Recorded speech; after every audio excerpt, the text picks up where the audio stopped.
আমার বাস্তব জীবন থেকে দেখেছি কয়টা ধনী ফ্যামিলির ছেলেকে দেখেছেন মানুষ হতে। আমার চারপাশের পরিবেশে আমি দেখেছি সব সম্পত্তি বিক্রি করে আমেরিকা কানাডার মতো খুব ভালো একটা দেশে গিয়েছে। সেখানে যে সব পানির জলে সব ভাসায়া দিয়ে তারা চলে আসছে, কিচ্ছু করতে পারে নাই। খুব ক্লোজ তারা তার সন্তানকে শিখাইছে আমার বাবার টাকা নাই, আমার বাবার অর্থ নাই, আমার বাবা খুব ছোট চাকরি করে, সেই জন্য আমার সাথে খেলা করা যাবে না, সেই জন্য আমার সাথে মেশা যাবে না। সত্য কথা বলতে গেলে এই বয়সে এই সময় এসে যে তারা আমার ধারে কাজ দিয়েও কেউ নেই, ধারে কাজ দিয়েও কেউ নেই। যে মানুষ হওয়ার সে ওই প্রাইমারি স্কুল থেকেই মানুষ হবে, যে মানুষ হওয়ার গ্রামের খুব একদম সাধারণ একটা হাই স্কুল থেকে পড়েই মানুষ হবে। আপনার বাড়ির পাশে যে বড়লোক যে আছে না, সে যে ঢাকার নামি দামি স্কুল কলেজে পড়াচ্ছে না, তার সন্তান মানুষ হবে না। সে যতই নটরডেমে পড়ুক আর যেখানেই পড়ুক, হবে না। কারণ তারা ব্যালেন্সিং কি জিনিস তারা জানেই না। গরিব ঘরের সন্তান সে জানে কিভাবে নিজেকে ব্যালেন্স করতে হয়, কিভাবে মানিকে জেনারেট করতে হয়, কিভাবে সেভিং করতে হয়। আমাদের প্রিয় নবী হযরত মুহাম্মদ সাল্লাল্লাহু আলাইহি সাল্লাম দারিদ্র ফ্যামিলিতে বড় হয়েছে। যেমন আল্লাহ ছিল সব থেকে প্রিয় বান্দা, তাকে তো আল্লাহ সব থেকে ধনী ফ্যামিলিতে জন্ম দিতে পারতো। হিসাব করছেন কখনো? আপনি যদি দারিদ্র হন, আপনি যদি গরিব হন, এটাই আপনার জীবনের পাওয়ার। আপনি আল্লাহর কাছে চান, দেয়ার মালিক আপনার সৃষ্টিকর্তার কাছে চান, আপনার প্রভুর কাছে চান যে আপনার জীবনে কি আছে, আপনার জীবনে আপনি কি পাইছেন, তখন দেখবেন যে আপনিই জিতে আছেন।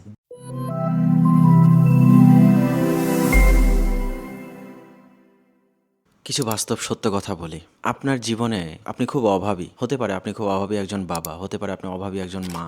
আপনার জীবনে এই অভাবটাকে আপনি পুষে রাখেন। জীবনে অভাব থাকা খুব জরুরি। জীবনে দারিদ্র হওয়া এটাও একটা ভাগ্যের বিষয়।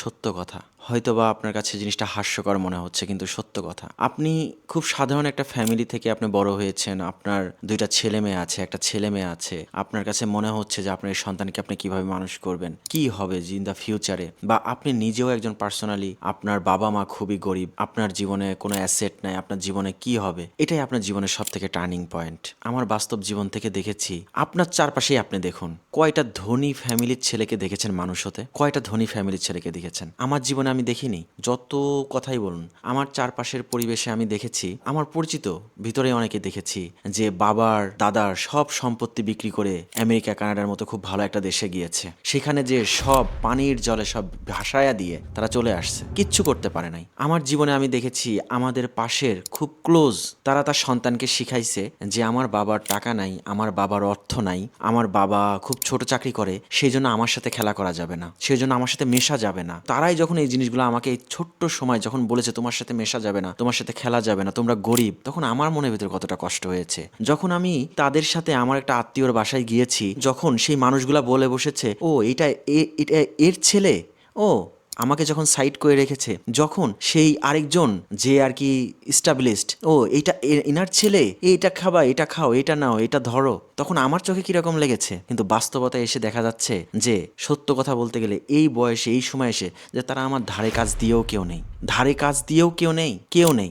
যারা বাবার দাদার সম্পত্তি বিক্রি করেও দেশের বাইরে গেছে না, তারাও সব শেষ করে চলে আসছে, সব শেষ করে দিয়ে চলে আসছে। যারা নিজের বাবা শিক্ষিত হওয়ার পরেও এই ধরনের শিক্ষা দিছে সন্তানকে যে এর সাথে মিশা যাবে না, এটা গরিবের ছেলে, ওর সাথে এটা করা যাবে না, ওটা গরিবের ছেলে, ওটা গরিবের মেয়ে, এই ধরনের শিক্ষা যারা দিছে, যত চেষ্টা করলেও, হাজার চেষ্টা করলেও এই সন্তান কোনোদিনও মানুষ হবে না। কারণ তারা ব্যালেন্সিং কি জিনিস তারা জানেই না। একটা গরিব ঘরের সন্তান সে জানে কিভাবে নিজেকে ব্যালেন্স করতে হয়। একটা গরিব ঘরের সন্তান জানে কিভাবে মানিকে জেনারেট করতে হয়, কিভাবে সেভিং করতে হয়, কিভাবে মানুষের সাথে চলতে হবে। কারণ সে তো আঘাত পেতে পেতেই বড় হয়েছে। জীবনে আঘাত না পেলে কখনো কোনো কিছু হয় না। জীবনে আঘাত আপনি না পেলে কথাই বলতে পারবেন না। জীবনে বাস্তবতা না জানলে আপনি মানুষকে বোঝাতেই পারবেন না। শিখা, সাকসেস, এইসব জিনিস এত সহজ জিনিস না। সো আপনার যদি মনে হয় আপনার কোনো টাকা পয়সা নেই, আপনার হতদরিদ্র, আপনি যদি মনে করেন আপনার বাবার টাকা পয়সা নেই, এটাই আপনার জীবনের অ্যাসেট। আপনার চারপাশে তাকায় দেখেন, জীবনে যত বড় বড় মনীষীদের গল্প বলবেন সবাই গরিব ছিল। জীবন আমাদের প্রিয় নবী হযরত মুহাম্মদ সাল্লাল্লাহু আলাইহি সাল্লাম সে পর্যন্ত এত দারিদ্র ফ্যামিলিতে বড় হয়েছে। আল্লাহ তাআলা তাকে সেই ফ্যামিলি থেকে বড় করে নিয়ে আসছে। কেন? সে আল্লাহ ছিল সব থেকে প্রিয় বান্দা, তাকে তো আল্লাহ সব থেকে ধনী ফ্যামিলিতে জন্ম দিতে পারতো না? তাকে এত কষ্ট দিয়ে কেন মানুষ করলো? এত সম্মান আল্লাহ কেন দিল? হিসাব করছেন কখনো? আপনি যদি দারিদ্র হন, আপনি যদি গরিব হন, এটাই আপনার জীবনের পাওয়ার। আপনার বাবার যদি টাকা পয়সা না থাকে, এটাই আপনার জীবনের পাওয়ার। এখান থেকেই তো আপনার স্পার্ক করবে, এখান থেকে তো স্পার্কিং হয়ে এখান থেকে এমন একটা আলো হবে, সেই আলোর ধারে কাছে সে কেউ দাঁড়াতে পারবে না। এটাই সত্য। জীবনের বাস্তবতা দিয়ে তো সব দেখছি, আরও তো দেখা বাকি আছে যদি আল্লাহ বাঁচায়া থাকে। কারণ আমি যদি রাইট হয়ে থাকি, আমি জানি যারা এই ধরনের কাজ করেছে, যারা এই ধরনের শিক্ষা সন্তানকে দিয়েছে, যারা এই ধরনের জেলাসি করেছে, একটা সময় আঘাত দিয়েছে, তাদের একসময় বুঝতে হবে যে তারা ধারে কাছে কারণ নেই। আমি আমাকে দিয়ে বলতেছি না, ভিডিওটা সবার জন্য। এটাই বাস্তবতা। এই বাস্তবতাগুলোকে আপনাকে মেনে নিতে হবে যে আপনাকে জীবনে, আপনি যে গরিব বা আপনার জীবনে যে অ্যাসেট নেই বা আপনার বাবা মার নেই, এটাই আপনার জীবনের সব থেকে বড় পাওয়ার। আপনার আপনার যে কিছু নেই, আপনার যে আল্লাহ তাআলা সন্তান দান করেছে, তাদেরকে আপনি সর্বোচ্চটা দিয়ে চেষ্টা করতেছেন, তাদেরকে আপনি সর্বোচ্চটা দিয়ে চেষ্টা করতেছেন মানুষ করার, এটাই আপনার জীবনের বড় পাওয়ার। আপনার সন্তানই মানুষ হবে। আপনার বাড়ির পাশে যে বড়লোক যে আছে না, সে যে ঢাকার নামি দামি স্কুল কলেজে পড়াচ্ছে না, তার সন্তান মানুষ হবে না। সে যতই নটরডেমে পড়ুক আর যেখানেই পড়ুক, হবে না। ইম্পসিবল হবে না, পৃথিবী উল্টে গেলেও হবে না। যত কিছুই করুক, একটা সময় এসে দেখবেন আপনার সন্তানের ধারে কাছে গেটের দাঁড়ানো হওয়ার যোগ্যতা নাই তার। যত কিছুই হোক, দিন শেষের ব্যালেন্সিংটাই হচ্ছে সব থেকে বড় জিনিস।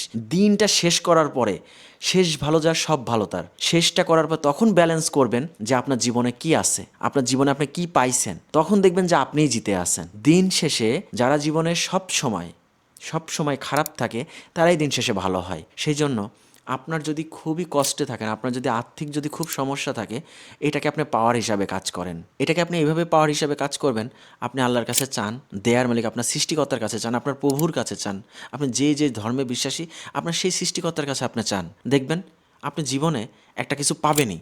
কিন্তু যে একবার উপরে উঠে গেছে, সে চিন্তা করতেছে আমার তো অনেক কিছু আছে, আমার সন্তানকে আমি অনেক টাকা খরচ করে মানুষ করতেছি, সেই সন্তান জীবনেও মানুষ হবে না। যত চেষ্টাই করেন, যত নামি দামি কলেজে পড়ান, যত টাকা খরচ করে ভালো দেশে পাঠান, সন্তান মানুষ হবে না। সব ধ্বংস করে দিয়ে চলে যাবে। আমার চোখের সামনে কতগুলা দেখলাম, হয়নি, হবে না। এটা হওয়ার কোনো পসিবল নেই, কারণ পৃথিবীর সাইকোলজি এইভাবে চলে না, এইভাবে কখনো চলে না। ব্যালেন্সিং জিনিসটাই অন্যরকম, ব্যালেন্সিং করার বিষয়টাই আলাদা। এটা যারা হয় আঘাত পাইতে পাইতে পাইতে পাইতে পাথর হয়ে যায়, তারাই জীবনে যে ব্লাস্ট করে। সো আপনার জীবনে আপনি এত হতাশ হয়ে যাচ্ছেন, আপনি জীবনে এত চিন্তা করতেছেন যে আমার বাবা মায়ের টাকা নাই, বা আপনি চিন্তা করতেছেন যে আমার সন্তানকে আমি কিভাবে মানুষ করব, ভালো ভালো স্কুলে তো পড়াতে পারতেছি না। যে মানুষ হওয়ার, সে ওই প্রাইমারি স্কুল থেকেই মানুষ হবে। যে মানুষ হওয়ার গ্রামের খুব একদম সাধারণ একটা হাই স্কুল থেকে পড়েই মানুষ হবে। যে মানুষ হওয়ার ওই গ্রামের পাশে যে কলেজটা আছে না, সেই কলেজ থেকে পড়েই মানুষ হবে। এইগুলাই মানুষ হয়।